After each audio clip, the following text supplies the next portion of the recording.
Three, two, one. Assalamualaikum warahmatullahi wabarakatuh. Perkenalkan, kami dari kelompok 1 akan membahas konsep dan teori keperawatan forensik. Yang pertama yang kami bahas adalah sejarah keperawatan forensik. Sejarah keperawatan forensik.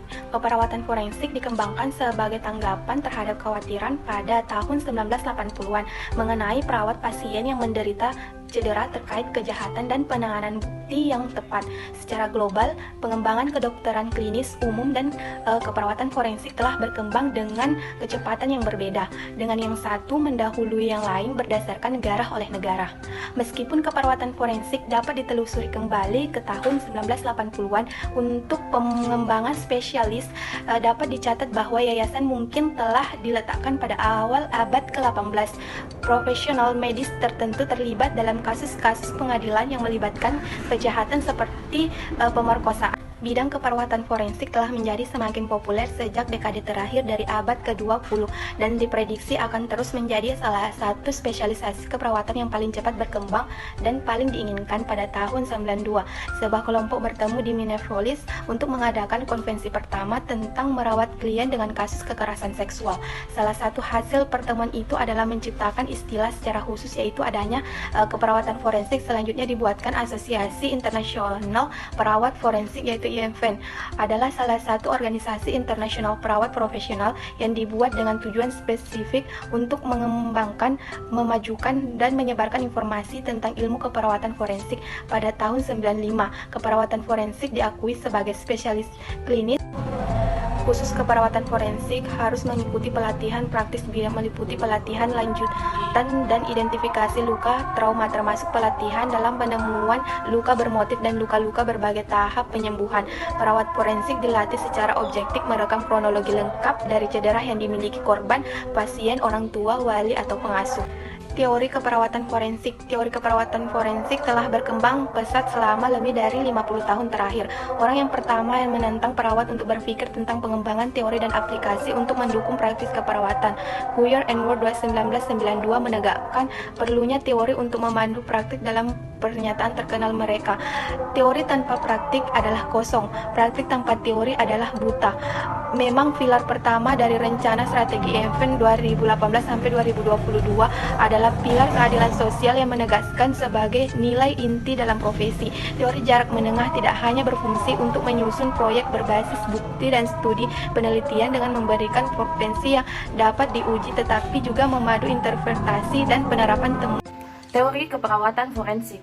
Teori keperawatan forensik adalah teori kedua kali lipat dimasukkan ke dalam teori jarak menengah. Ilmu peduli fokus pada aspek peduli karena ini adalah aspek yang menentukan dari setiap disiplin keperawatan. Namun, tidak secara jelas ditampilkan dalam model praktik terintegrasi. Ketika Lynch mengembangkan model konseptualnya, tujuannya itu untuk membangun profesi keperawatan baru yang menghubungkan keperawatan forensik dan peradilan pidana.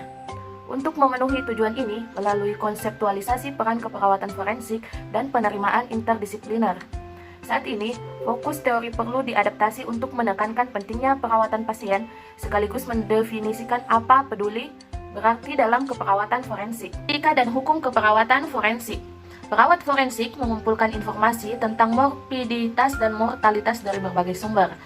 Mereka juga merawat pasien yang memiliki riwayat kekerasan dalam rumah tangga atau KDRT, menyelidiki dan melakukan konseling pada anak yang diabaikan oleh orang tuanya.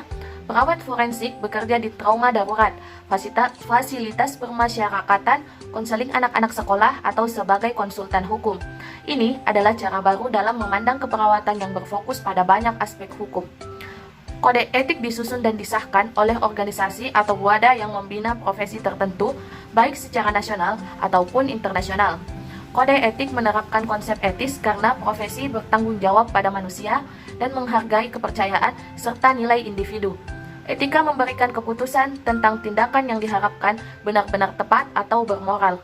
Etika profesi sebagai pedoman menumbuhkan tanggung jawab atau kewajiban bagi anggota profesi tentang hak-hak yang diharapkan oleh orang lain. Definisi keperawatan forensik. Secara umum, ilmu forensik dapat diartikan sebagai aplikasi atau pemanfaatan ilmu pengetahuan tertentu untuk kepentingan penegakan hukum dan peradilan. Kata forensik berasal dari kata Yunani, yaitu forensis, yang berarti debat atau perdebatan. berdasarkan istilah yaitu bidang ilmu pengetahuan yang digunakan untuk membantu proses penegakan keadilan melalui proses penerapan ilmu. Ruang lingkup keperawatan forensik: yang pertama, kedokteran forensik; yang kedua, farmasi atau toksikologi forensik; yang ketiga, keperawatan forensik, biologi molekuler forensik, antropologi forensik, odontologi forensik, dan psikiatri forensik. Kemudian ada bidang khusus keperawatan forensik, yaitu terdapat 10. Yang pertama, keperawatan forensik bidang pemeriksaan kekerasan seksual, keperawatan forensik bidang pendidik atau konsultan, kemudian keperawatan forensik bidang koroner, keperawatan forensik bidang investigasi kematian, kemudian keperawatan forensik konsultan hukum, dan yang keenam, keperawatan forensik pengacara. Ke-7, keperawatan forensik anak, keperawatan lembaga permasyarakatan, kemudian keperawatan forensik gerontologi, dan yang terakhir keperawatan forensik jiwa dan perawat spesialis klinik.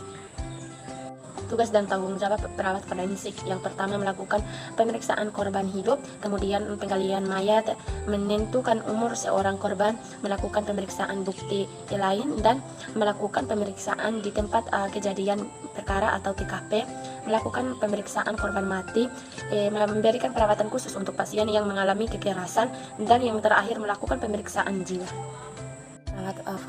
Perawat forensik untuk membantu menyelidiki kejahatan seperti kekerasan seksual dan fisik dan kematian karena kecelakaan. Dan perawat forensik dilatih untuk mengumpulkan bukti medis dalam sistem peradilan pidana. Peran perawat forensik juga untuk mengumpulkan informasi tentang morbiditas dan mortalitas dari berbagai sumber. Selanjutnya ada praktik keperawatan forensik seperti kekerasan interpersonal, di mana kekerasan dalam rumah tangga atau kekerasan seksual. Ada fasilitas perawat pasien seperti kecelakaan atau luka-luka, investigasi kematian seperti pembunuhan dan bunuh diri, kesehatan mental forensik, darurat atau trauma jasa departemen, kesehatan dan keselamatan publik seperti bahaya lingkungan. Nah, kemudian ada keperawatan permasyarakatan dan konsultasi hukum perawat. Selanjutnya ada legal etik keperawatan forensik, di mana ada beberapa pasal, salah satunya adalah pasal 133 KUHP ayat 1 dan 2 menyebutkan dalam hal penyidik untuk kepentingan peradilan menangani seseorang korban baik luka, keracunan atau mati yang diduga karena peristiwa yang merupakan tindak pidana, ia berwenang mengajukan permintaan keterangan ahli kepada ahli dokter. Tren dan isu dalam keperawatan yaitu dapat dibagi menjadi beberapa. Yang pertama yaitu keperawatan forensik jiwa atau psikiatrik, yaitu terlepasnya dari tren yang baru-baru ini muncul dan dia selama beberapa dekade telah menjadi salah satu negara yang paling. Di kasus keperawatan forensik yang kami angkat itu pada penyanyi dangdut Lesti Kejora dengan tentang KDRT. Integrasi keislamannya kami ambil dari Quran Surah Al-Baqarah ayat 256 yang berbunyi, Bismillahirrahmanirrahim. La ikraha fiddin, qad tabayyana ar-rusdu minal ghayy, faman yakfur bit-taghuti wa yu'min billahi faqad istamsaka bil urwati wusqalan fisama laha wallahu sami'un alim. Artinya, tidak ada paksaan dalam menganut agama Islam. Sesungguhnya telah jelas perbedaan antara jalan yang benar dengan jalan yang sesat. Barang siapa ingkar kepada tagut dan beriman kepada Allah, maka sungguh dia telah berpegang teguh pada tali yang sangat kuat yang tidak akan putus. Allah Maha Mendengar, Maha Mengetahui.